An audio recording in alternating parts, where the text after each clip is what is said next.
Last year, a group of adventurers with National Geographic were hiking Mount Everest when they saw a human foot sticking out of the ice. Now, it is not rare to see dead bodies on the mountain. There's at least 200 of them scattered around Everest, and many of them act as markers for the trails, frozen forever in time where they fell.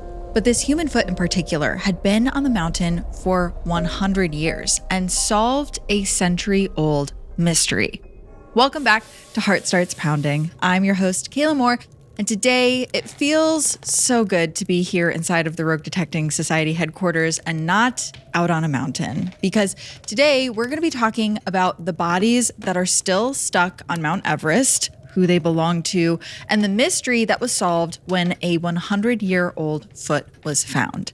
Just a reminder, if you like true crime cases that read like gothic horror, mysteries that will keep you up at night, and let me check my notes here, reading about tragedy that happens on a completely optional hiking expedition, you're in the right place because you are just like me. Wherever you are, make sure you follow along, leave a comment, subscribe, all of that good stuff. Now, typically I like to shout out listeners here, but I want to ask you a question today.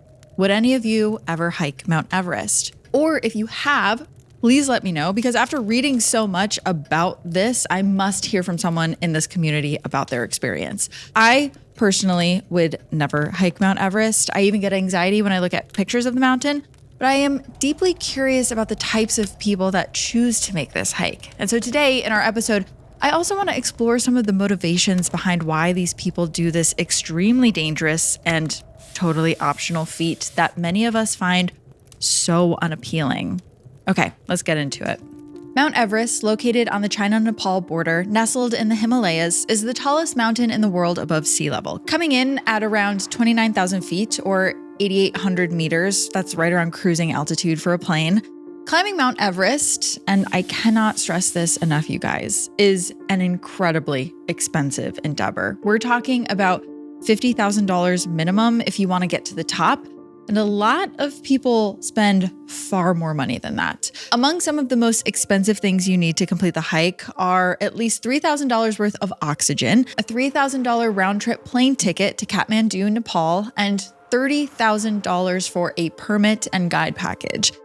And honestly, that's the cheap option. There's some very wealthy people that will pay Western guides $1 million or more to make sure that they have every amenity available to them on the mountain. I mean, I found this one company called Furtenbach Expeditions that has a package at 200,000 euros starting that gets you up and down the mountain in just 3 weeks. It includes a private luxury tent, VIP travel accommodations, and they'll even make you a personal documentary of your climb. And that's just the reality of this mountain. While there are people who make it their life's mission to summit Everest, they save up for years for the chance to be able to climb. A recent criticism of the mountain is that it's become another extreme endeavor for the uber rich. Honestly, kind of like the Titan submersible, where some people feel like they can just pay whatever to get them to the top. But what a lot of those people find out is that being rich is not going to make you physically fit enough to survive once you're there. And that is where accidents happen.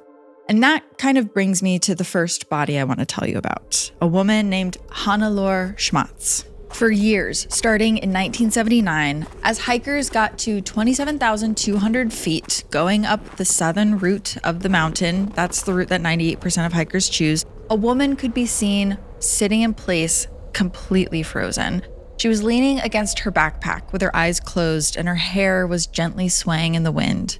This is Hannelore Schmatz, and according to hikers that saw her, she looked like she could have just stood up and walked the few hundred feet back to the safety of her camp.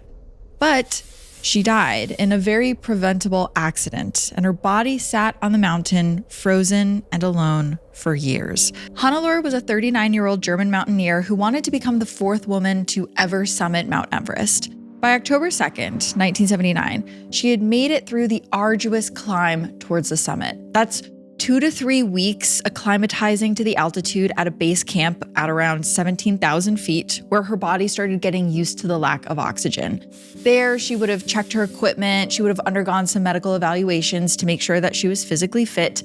She may have even gotten a blessing from a monk. And then she would have made the very arduous 3 to 4 day hike to Camp 4, which sits at 26,000 feet on the mountain. And there she would have started her final push to the top the morning of October 2nd. The previous day, her husband, Gerhard Schmatz, became the oldest man to summit the mountain at 50 years old. And Hannelore initially didn't know if she was going to actually try for the top of Everest, but after watching her husband do it, she decided that she was going to go for it. With her, she had an American climber named Ray Genet and 2 Sherpa guides named Sungdae and Ang Jambu. Her husband was not going to be joining her, so she radioed him back down at camp and said that she would see him when she made it back. But his voice sounded concerned when he replied. "The weather is turning. Maybe you should wait," he said.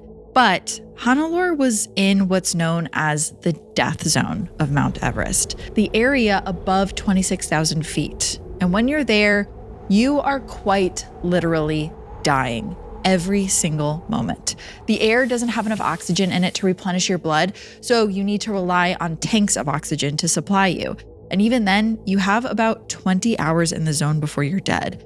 Waiting does not exist in the death zone. You either push to the summit or you turn back to safety.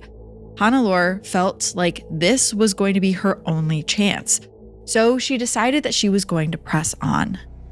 By 1:30 p.m., she made it to the top, officially becoming the 4th woman to ever make the journey up. An incredible feat, don't get me wrong, but there's one thing that every seasoned climber knows about Everest, something every Sherpa will warn you about.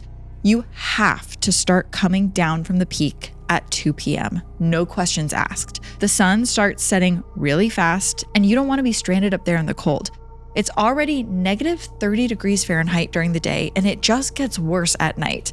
The descent down is also harder than climbing up, and after you've been starved of oxygen for a few hours, you don't want to have to navigate through rough terrain in the dark. Also, you're not going to be rescued up there in the dark. No offense, but no one is going to kill themselves trying to save you. The point being, Hannelore had to essentially turn right around and head back down the mountain. She didn't have time to rest once she got to the top. And as her group started heading down, they got more and more tired, and the oxygen levels in their tank were dropping really fast. Once Hannelore and Ray got to around 28,000 feet, they decided that they were going to stop. Night was quickly approaching, and they figured that they would sleep and then continue on in the morning. But their Sherpa guides begged them to keep going. No one survives a night in the death zone, especially without shelter, they said. But Ray and Hannelore chose to stay, even when one of the Sherpa guides turned around and kept going back to camp. Sungdae, the other Sherpa, however, decided that he was going to risk his life and stay with them to make sure that they were safe. The next morning, Ray was dead. The cold had killed him, and Hannelore was barely hanging on. So Sungdae did the only thing he could think to do and just grabbed her and started helping her down the mountain. But they only made it about 100 meters before she fell again. And that was just about 100 meters away from the safety of Camp 4. If she could just get up, they would make it. But it was too late. Hannelore looked at Sungdae and whispered, "Water." And that was her last word. Sungdae was able to make it back to base camp, but because he had been exposed to such devastatingly cold temperatures for so long while he was trying to help Hannelore and Ray, he lost most of his fingers and toes to frostbite. The bodies of Hannelore and Ray remained on the mountain for years after their death. Ray was eventually covered by snowfall, but Hannelore sat against her backpack near base camp for years, eyes open, staring at the hikers who would pass her, unable to help. In 1984, 2 Nepalese hikers in their 30s actually died while they were trying to recover her body. They wanted to bring her home to her husband, and they lost their lives while doing so. And this is a huge reason why bodies on the mountain don't really get recovered all of the time. Sometimes it's just not safe, but another reason is that it is very expensive to do so. It costs a lot to get up the mountain, and if someone's family can't afford tens of thousands of dollars that it takes to safely send a recovery crew up to get a body, that body will just stay there forever. Now, eventually the wind blew Hannelore from her position down the east face of the mountain, where she still is today, though out of sight. The higher you climb into the death zone of Mount Everest, the more bodies you're going to see. At first, it looks like bright patches in the snow along the path that kind of look like garbage, but as you get closer, those patches start to take shape. They're all bodies, lying on their sides, half obscured by snowdrift. Some of them are wrapped in yellow climbing rope, like these Technicolor mummies. It is very scary to see. Some of these bodies are only partly visible, but others are just like how Hannelore was, completely visible and in near perfect condition. They look like they just laid down to take a nap. And that brings us to the next body that I want to tell you about in the death zone. It's a woman dressed in purple insulating gear and lying in perfect repose with her hands clasped on her chest. You can see her exposed face, which is icy white but serene. Today, the Sherpas call her Sleeping Beauty. Her name is Francys Arsentiev, and she was an accountant from Colorado who became a climbing enthusiast after meeting her husband, world-renowned Russian climber Sergei Arsentiev. Sergei was known as the snow leopard in Russia. Him and Francys climbed many mountains together and even named one after themselves when they were the first to make it to the top. Francys was the first American woman to summit several different mountains without oxygen. That was kind of her and Sergei's thing. They liked to challenge themselves as much as possible, relying on their bodies alone with no special equipment. Eventually, they set their sights on Everest. Now, some people have climbed the mountain without oxygen. I know we've talked about how deadly the death zone is without supplemental oxygen, but it has been done. Some Sherpas can do it because they grew up near and on the mountain. They're in better shape than we are, and they're just more used to the altitude. But to do it requires months of preparation. Fitness regimens, including long sessions of uphill cardio with increasingly large loads on your back, and strength training focusing on your legs and your core. To do it essentially means you need to become an Olympic athlete. And even still, you are 5 times more likely to die on the mountain if you try to summit without supplemental oxygen. Which is why, even with all that training, few Everest guides recommend climbing without oxygen. In fact, Francys had an 11-year-old son from a previous relationship who was very concerned about her decision to do so. This is a prime example of the psychology of many Everest climbers that I've read about. To them, climbing the mountain is a calling. It's not just a hobby. It transcends their own safety, but it also transcends their family's concerns, even their young children. In May of 1998, Francys and Sergei began their attempt, and it was immediately off to a bad start, as I'm sure you can imagine. The couple spent far too much time at Camp 4, the final camp before the summit near where Hannelore died. They were burning a lot of calories and they were risking altitude sickness. They made 2 unsuccessful summit attempts, turning their back after they had equipment issues. Finally, they did make it to the top, and Francys did become the first American woman to summit the mountain without oxygen. She had achieved her lifelong goal.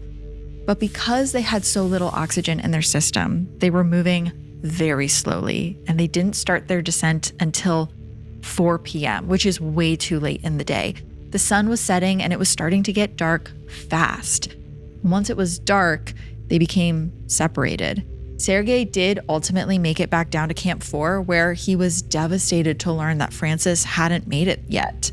She was somewhere up higher in the death zone, but he didn't have the strength at that point to go back and try and help her. By the next morning, a different group of climbers found Francys on the trail.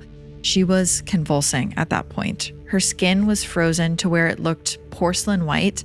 They did their best to try to bring her further down the mountain, but they had to give up as their own oxygen was getting low and they didn't want to die trying to save her. As the climbers descended, they encountered Sergei going back up after Francys, holding a tank of oxygen for her. The next morning, climbers from that same group came across Francys again. Somehow, she was still alive, it seemed. And in a really eerie twist, she was repeating the phrase, quote, "Don't leave me. How could you do this to me? And I'm American." She passed away shortly after this sighting. Now, they found Sergei's axe next to Francys, but no sign of Sergei. And so they thought maybe he had left her to go save himself. Francys was eventually unclipped from the climbing rope and moved off to the side of the trail, where she was left in that peaceful pose I described. She stayed there for 10 years before someone eventually moved her, and she was really a classic fixture of the mountain, becoming known by her nickname Sleeping Beauty. Sergei, however, was found in a crevasse the following year. In an attempt to save his wife's life, he had somehow fallen to his death. The whole thing is tragic, but probably the most tragic part of all of this is a quote that I read from Francys's young son, who was left without a mother after the climb. He later said, quote, "I don't know why she decided she had to do it without oxygen, but I think she felt like she needed to prove something." Now, what that was she needed to prove, we may never know. I don't even think her son knows, but it's the thing that I've been trying to decode while reading about these stories. What are these people trying to prove to themselves? Now, as we continue our cold and horrible trek to the top of Everest, soon another body comes into view. This one is at 27,720 feet, and it is quite small. It's a woman who doesn't look like she could have weighed more than 100 pounds. Her death seems extra tragic when you see that Camp 4 is still in sight near her body. This body is also right next to a trail. If she could have made it just a little bit further, she may have survived. But as we know, 1,000 feet on Everest might as well be 100,000. And unfortunately, this woman was caught in what would become the deadliest season on Everest up until that point. In 1996, 47-year-old Yasuko Namba aimed to become the second ever Japanese woman and the oldest woman ever to summit Everest. She had that same drive that those other women had, but she had chosen to attempt the summit at the same time as 4 other groups. The first group was adventure consultants led by a man named Rob Hall. Rob was a New Zealander, and he had climbed Everest 5 times, more than any other non-Sherpa. His tours were expensive, but he was honestly the best guide that you could get. He was Yasuko's guide, and John Krakauer, the author who would go on to write the most famous account of this trip, Into the Void, was also in this group. The second group had a totally different vibe. They were called Mountain Madness, and they were led by this guy, Scott Fisher. Now, Scott has been described as kind of the classic cocky American tour guide who basically only toured wealthy elites on the mountain. He had bragged to his clients, quote, "We've got the Big E figured out. We've totally got it wired. These days, I'm telling you, we've built a yellow brick road to the summit." In other words, he was starting to forget that no matter how well you map out the climb, Everest is still one of the most dangerous places in the world. There was also 2 other smaller tour groups from India and Taiwan summiting at this time. As always, once you get to Camp 4 at 26,000 feet, you're in the death zone and in the most danger. You need to summit quickly, within 20 hours, and then get back down. But things were made even more complicated during the 1996 season when a storm began brewing in the Himalayas. Forecasters predicted that the storm would reach Everest and make it unclimbable for weeks. We're talking hurricane-force winds and temperatures that could instantly freeze your eyeballs and blind you, or freeze your lungs while you're trying to breathe in. By May 9th, 1996, the 4 groups had made it to Camp 4, and they started to trek to the summit at 11 p.m. so they could get ahead of this storm. Temperatures were far below zero, visibility was low, and everyone was making a mad dash to the top. And then, at 27,600 feet, the worst thing that could have happened. A traffic jam. There were over 30 people lined up waiting to climb to the top. Even worse, there had been a communication error between the Sherpas, Scott Fisher, and Rob Hall, and there were no ropes pre-installed to help these climbers along the path. So much for that yellow brick road, Scott. But Scott had promised his clients that he could take them easily to the top, and he was already looking kind of dumb now that he had made it so close and would have to have his group turn around because of his communication error. He would look even worse, he thought, if the 9 people paying him hundreds of thousands of combined dollars had wasted their money. They decided that they were going to wait a few hours into the early morning of May 10th for the ropes to be installed. And once those ropes were, the groups all continued on. Now, later that day, Yasuko and her expedition finally made it to the top at 2:30 p.m. She achieved her goal of becoming the second Japanese woman and the oldest woman to ever summit Everest up till that point, but she had to turn around and book it back down the mountain before she ran out of oxygen. Scott Fisher and the last of his expedition didn't even get to the top until 3:45 p.m. as the sun was starting to set. Everyone in his group was really excited to have made it all the way up until they noticed that Scott looked really bad. He was nauseous and he was dizzy. He could barely stay up on his feet. The overconfident American expedition leader had really bad altitude sickness. And even worse, the storm was still raging towards them. Clouds soon filled the sky and snow flurries began tumbling down. The climbers and the guides who led them there had allowed the storm to catch up to them. By 4 p.m., just 15 minutes after Scott and his team summited, the storm hit the mountain, dropping temperatures to 40 degrees below zero and destroying visibility. Wind whipped around everyone at extreme speeds, and the wind chill made it feel like it was 100 degrees below zero. Breathing without oxygen or taking off any protective covering was now immediately deadly. Basically, if you even took your glove off, you would need to have your hand amputated because of the frostbite. Scott Fisher's condition was also deteriorating at this point. Sherpas tried to help him down the mountain, but he could barely move, barely hold on to the ropes. Finally, he told them that they should leave him there to save themselves. So now it was on Rob Hall, the Sherpas, and a few other expedition company members to get clients from both expeditions down safely. Yasuko struggled to even see the lines ahead of her. She had no idea where she was, completely stuck in this white void, and soon she was out of oxygen in her tank. She had no choice but to try and breathe the freezing air around her to save herself. And when you do that, you begin to rapidly freeze as well from the inside. Her blood vessels constricted, desperate to get more oxygen. Capillaries in her lungs and brain began to burst, filling her cranium and her lungs with blood. And eventually she collapsed, the terrible winds whipping around her. But what's horrible about being on Everest and freezing to death like this is you're conscious for a while and you feel yourself as your body slowly starts to shut down. Now, incredibly, she was still alive when the weather briefly cleared the next day on May 11th. Some of her team members had come back up to find her and other missing climbers. It was horrific. They literally had to crack a layer of ice on her face to see if she was still alive. They found out that she was breathing and she still had a little bit of a pulse, but it might have been better if she was already dead because they decided that there was nothing they could do for her. There were other people to save on the mountain, and they decided that she was past the point of any realistic rescue. Everyone was hurting on some level, either from frostbite or altitude sickness. Every trip up to save people put them at greater risk. They had to leave her and just keep moving. Rob Hall and other expedition members kept going back and forth up the mountain until they saved everyone that they could. And eventually, Rob's body was pushed to its limits as well. He sat down, his breathing slowed, and pretty shortly after that, he passed away. In the end, the May 1996 climbing season proved to be the deadliest in Everest history up until that point. 8 people from the combined expeditions died, and several others lost limbs, fingers, and toes to frostbite.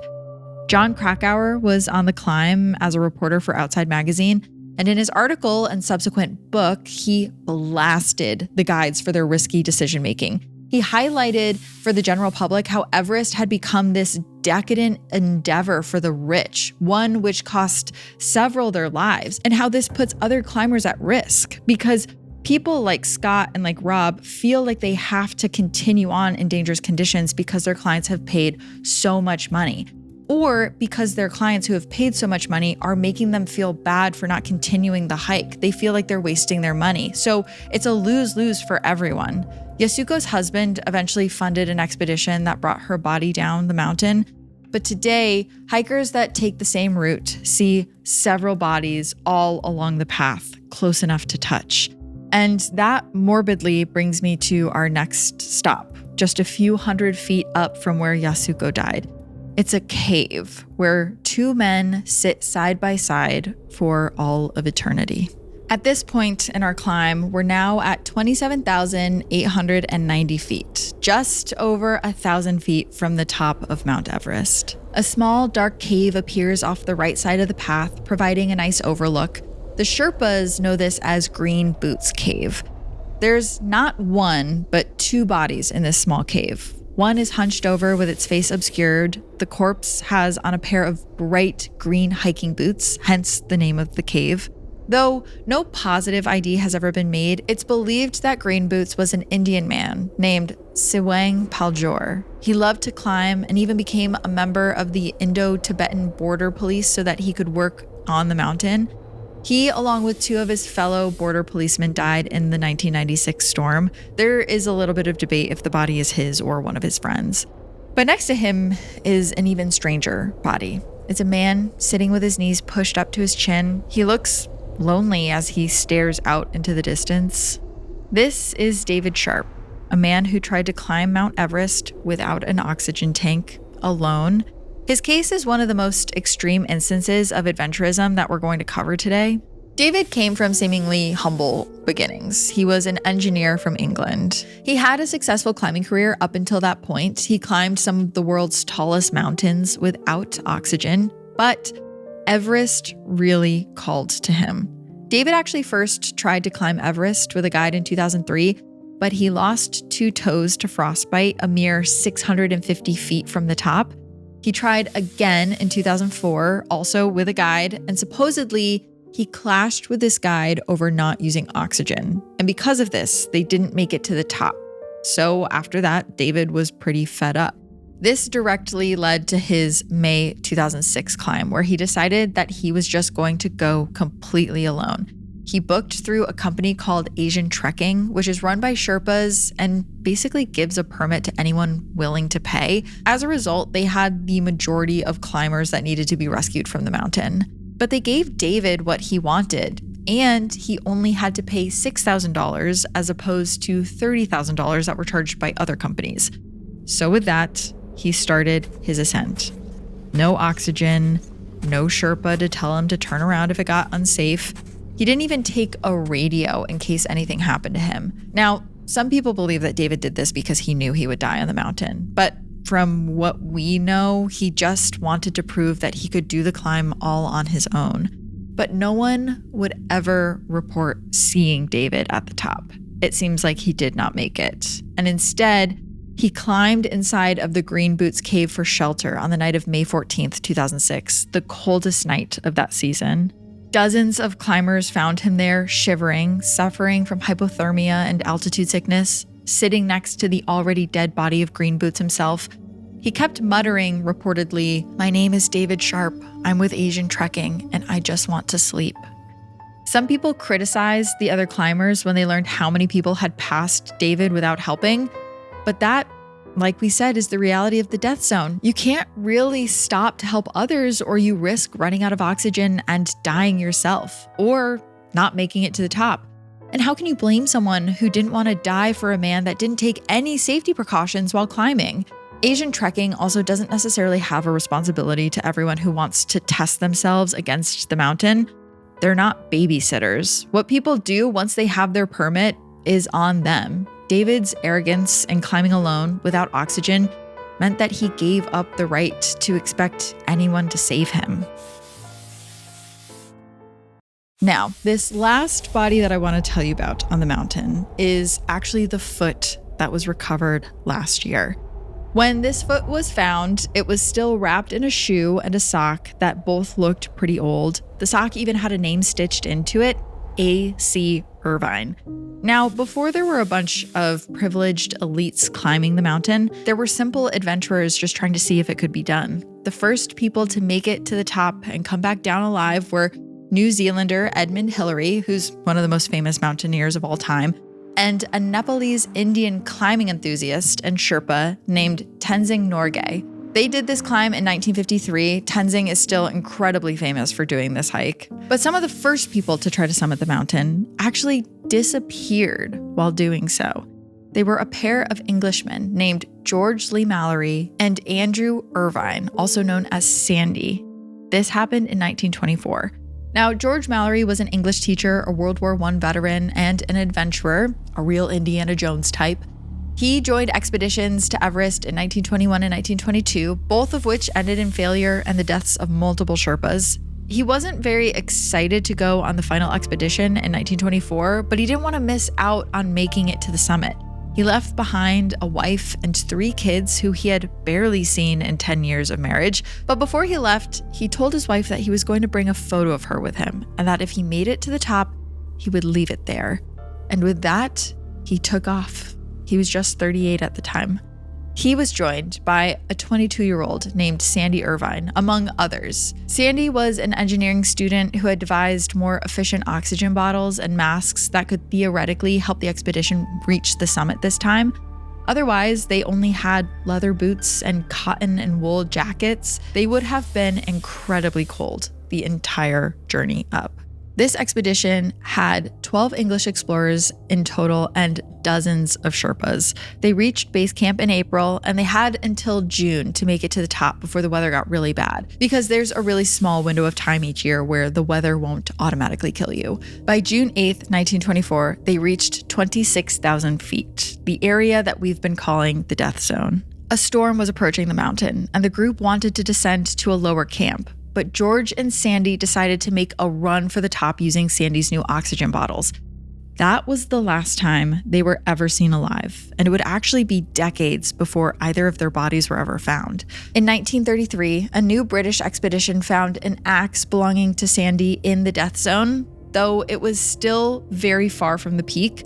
Later that same year, a Chinese expedition found one of Sandy's oxygen bottles. George's body was finally discovered in 1999, more than 70 years later, by an expedition that was specifically looking for it. He was found face down with his arms spread out, and you could still read the name on the back of his shirt. And the saddest part was he had a rope tied around his waist, so it seemed like he and Sandy were trying to get back down and were probably tethered together.